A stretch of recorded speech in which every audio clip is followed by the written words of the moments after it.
Dataran tinggi Dieng telah lama menjadi kawasan pemukiman orang Jawa pada saat itu. Sejumlah bangunan peninggalan abad ke-8 masih dapat ditemukan, baik dalam keadaan masih berdiri ataupun telah menjadi reruntuhan.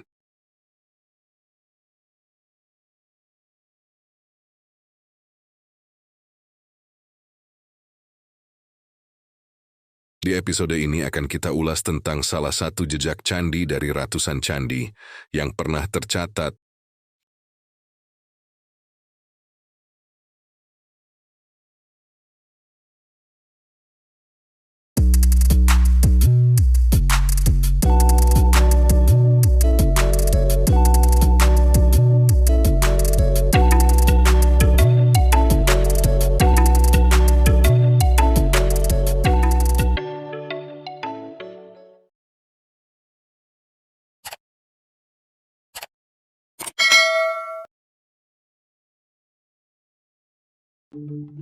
Ini adalah salah satu situs yang berupa reruntuhan candi.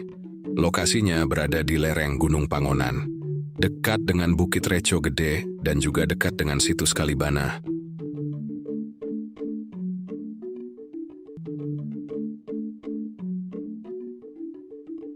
Lokasi situs saat ini telah menjadi lahan pertanian kentang, sehingga material penyusun candi banyak yang dijadikan talut.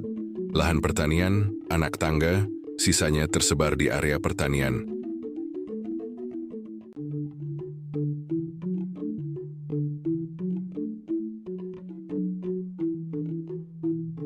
Dikarenakan situs ini belum ada namanya, dan lokasinya berdekatan dengan situs Kalibana, maka sebut saja situs Kalibana 2.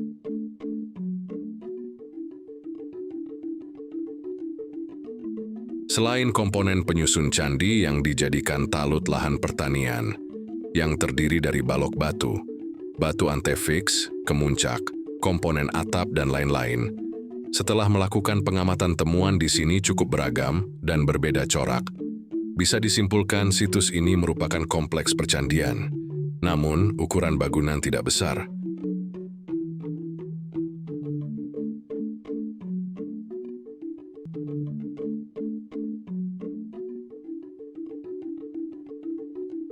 Selain temuan lepas, di situs ini juga terdapat temuan struktur yang masih in situ, yaitu struktur sumuran candi.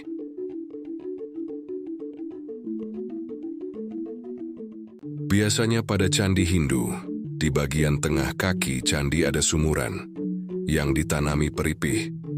Peripih pada bangunan candi mempunyai fungsi penting bagi keberadaan bangunan candi sebagai tempat ibadah.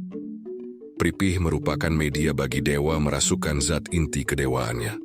Dapat dikatakan peripih merupakan roh sebuah candi.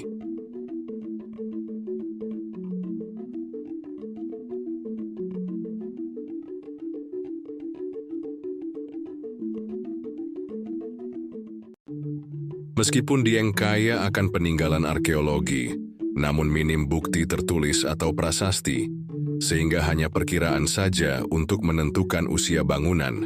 Seperti halnya situs ini, diperkirakan dibangun abad 7 Masehi, seperti halnya percandian Dieng lainnya.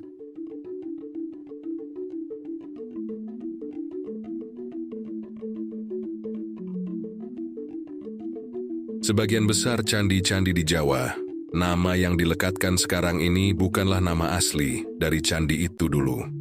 Putusnya mata rantai sosial antara manusia dan candi, belum terungkapnya misteri dari beberapa generasi, kemudian menyematkan nama-nama baru, dan bisa jadi jauh dari nama asli candi tersebut.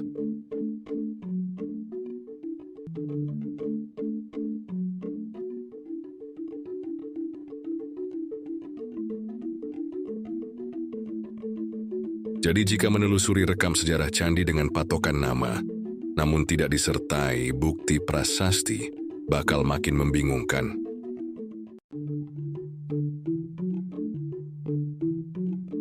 Di era kolonial, pemberian nama Candi di Dieng oleh Belanda. Nama-nama candi berdasarkan huruf abjad, karena nama-nama candi ini tidak terlacak, dan juga bangunan candi juga sudah tidak berbentuk atau tinggal pondasi. Misalnya Candi Setyaki dulunya dinamakan Candi A, sedangkan struktur di sebelahnya dinamakan Candi B.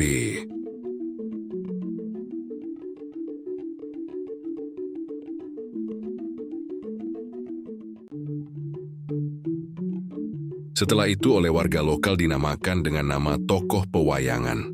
Walaupun di sini tidak satu pun ditemukan relief Mahabharata atau sejenisnya.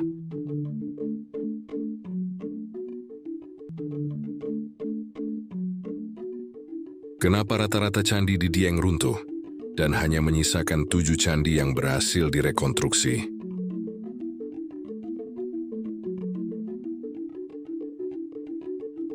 Seperti yang pernah diulas pada episode sebelumnya, Dieng merupakan tempat yang berbahaya, tanahnya yang labil, dan beracun juga berawa. Banyak kawah aktif di dataran tinggi Dieng.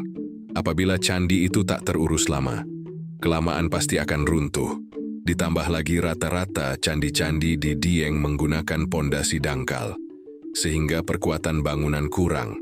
Ditambah lagi, sambungan antar batu tidak menggunakan sistem kuncian. Batu-batu candi hanya ditumpuk saja tanpa penguat.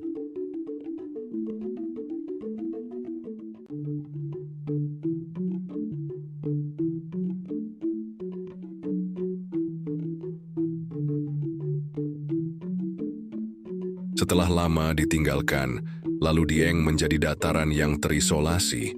Sangat jarang didatangi manusia jika memang tidak dengan niat atau tekad yang sempurna.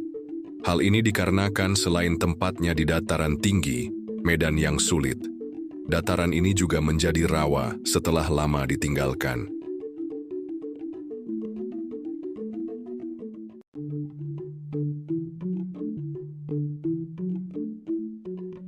Candi-candi di Dieng sulit untuk dicapai. Tak ada catatan deskripsi yang jelas. Raffles pun meski bicara jumlahnya ratusan, dia tak pernah bicara angka pasti.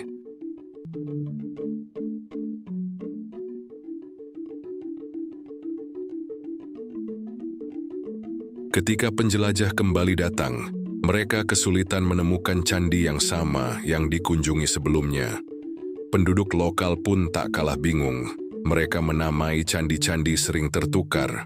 Bahkan banyak candi yang berbeda namun memiliki nama yang sama.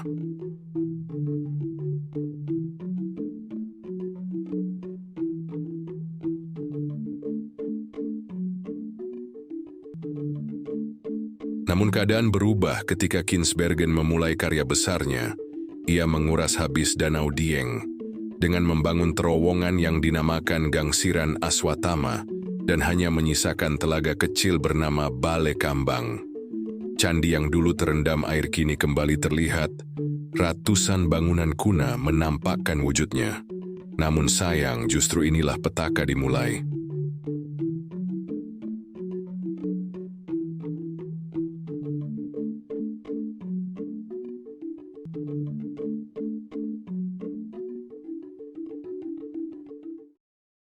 Dieng yang berlokasi jauh dari pusat pemerintahan tak mendapatkan kontrol dari pejabat setempat. Akibatnya, penjarahan terjadi di mana-mana. Penduduk sekitar membabat habis warisan leluhur untuk ditukar dengan sembako. Candi-candi yang baru keluar itu dibongkar. Situs-situs yang baru menampakkan diri ini dihabisi demi sesuap nasi.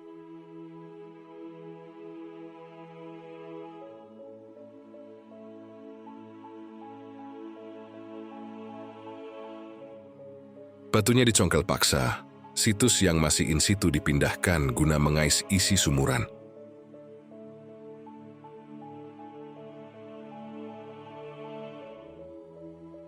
Kondisi Dieng yang kacau pasca pengurasan air oleh Kinsbergen hampir 2 abad silam. Penjarahan aktif dilakukan. Ratusan candi hilang. Batuannya teraduk. Ribuan artefak berserakan. 40 tahun pasca kedatangan Kinsbergen, Krom melanjutkan. Ia mengumpulkan benda purbakala yang tersisa, dikumpulkan di dalam satu gubuk penampungan, dan meregistrasi berdasar lokasi terakhir temuan tersebut.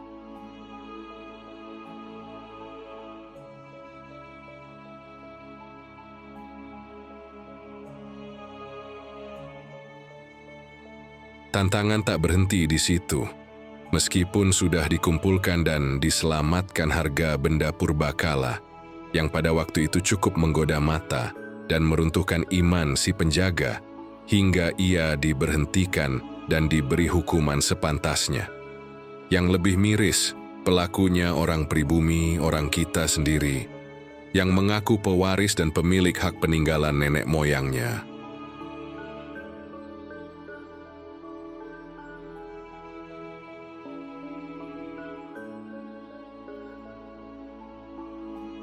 Dieng, betapa malang nasibmu, orang asing susah payah menampakkanmu, tetapi bangsamu yang menjarahmu.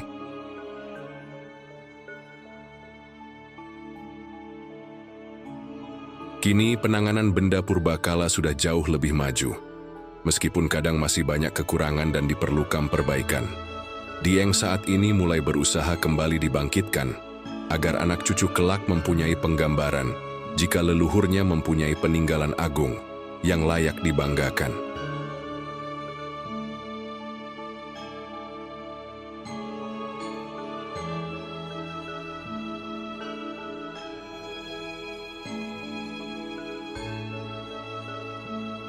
Dan yang ditampilkan di video ini adalah salah satu sisa dari ratusan candi yang pernah tercatat. Kalau tidak segera ditangani, situs ini pun juga akan lenyap tergerus perkembangan zaman. Ratusan candi tinggal cerita.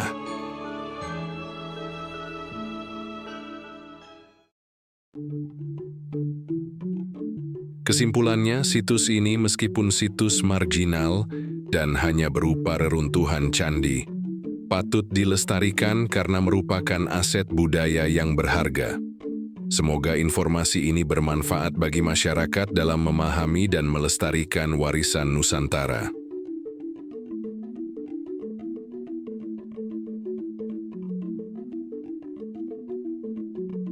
Terima kasih telah mengikuti channel ini dan menyimak video ini hingga akhir video. Sampai berjumpa kembali di episode berikutnya.